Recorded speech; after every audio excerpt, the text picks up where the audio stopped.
त्यातच कोकण किनारपट्टी भागात आज सकाळपासूनच मान्सूनपूर्व पावसानं हजेरी लावली आहे। अनेक ठिकाणी रिमझिम पाऊस सुरू असून किनारपट्टी भागात पावसाचा जोर अधिक वाढलाय।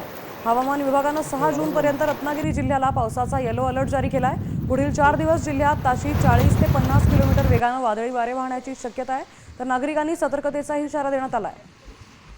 दरम्यान रत्नागिरीतून थेट आढावा घेतलाय आपले प्रतिनिधी अमोल कले यांनी। आपण पाहूया। रत्नागिरी जिल्ह्यामध्ये सध्या मान्सून पूर्व पावसाच्या सरी कोसळताना पाहायला मिळतात। सकाळपासूनच रत्नागिरी जिल्ह्यामध्ये ठिकठिकाणी जे आहे ते पावसाच्या सरी कोसळलेल्या आपल्याला पाहायला मिळाल्या।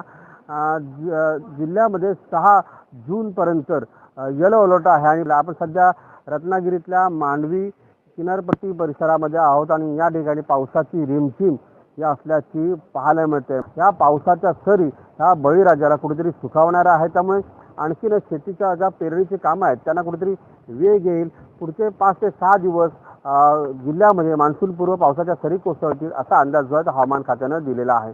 अमोल कले, साम टीव्ही, रत्नागिरी।